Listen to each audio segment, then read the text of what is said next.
if I didn't make this video, chances are a lot of you, including me, would have no idea who the hell Kyle Larson was. Hell, when I saw this man's picture for the first time, I still didn't recognize him. And yet Kyle Larson is now on all of our radars because he fucked up. Kyle is a 27-year-old professional NASCAR driver from Elk Grove, California, who was recently suspended indefinitely for using a racial slur while he was live streaming. Kyle and a group of his friends were playing iRacing, a racing simulation game, when Larson dropped the hard R. I won't play the audio here, although I'm sure someone in the comment section will drop a link to it anyways. But here's what NASCAR had to say. NASCAR has made diversity and inclusion a priority and will not tolerate the type of language used by Kyle Larson during Sunday's iRacing event. Our member conduct guidelines are clear in this regard, and we will not enforce these guidelines to maintain an inclusive environment for our entire industry and fan base. Now, let's go ahead and listen to Kyle's shitty apology. Yeah, I just want to say I'm sorry. Last night I made a mistake and said the word that should never, ever be said. And, there's no excuse for that. I wasn't raised that way. It's just an awful thing to say. And I feel very sorry for my family, my friends, my partners, the NASCAR community, and especially the African-American community. I understand the damage is probably unrepairable, and, I own up to that. But I just wanted to let you all know how sorry I am.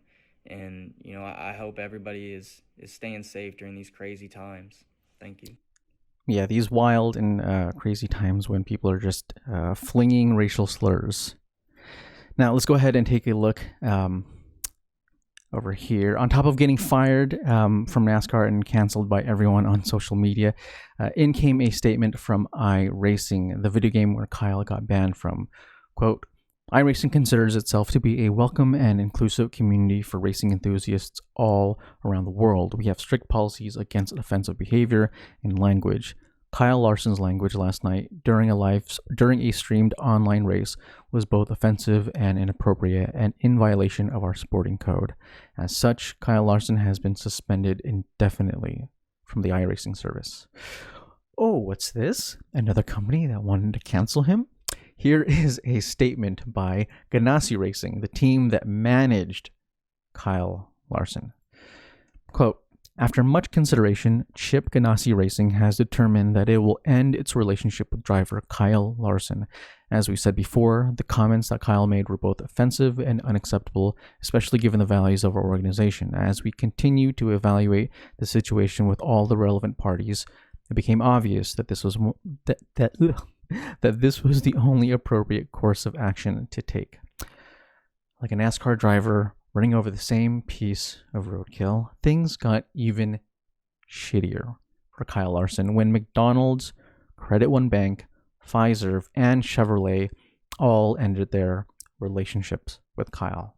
And to top that off, we got a little surprise. Marcus Stroman challenges Kyle Larson to a charity UFC event? What?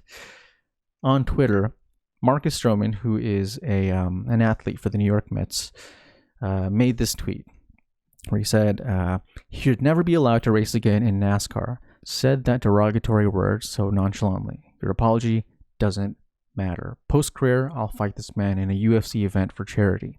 He needs his ass beat. Would love to hear him say that word in the octagon. Now, normally I wouldn't give two shits about some racist NASCAR driver because I don't really follow NASCAR, and I'm not surprised that a NASCAR driver said something racist. What I do care about is the fact that this dude is Asian American.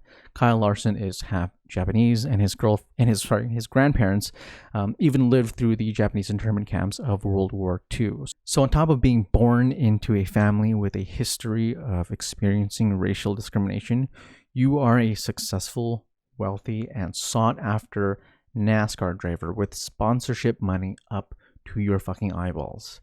My guy, you pissed away all of that free privilege for 5 seconds, medium raw edginess. Was it worth it, Kyle? Was it worth it? You know, I find it hilarious when non-black folks joke around about having an N-word pass, because this is what happens when you actually try to cash that check. It bounces back. Shutting the fuck up can be a really, really cool and healthy thing to do. And maybe Kyle should try that next time.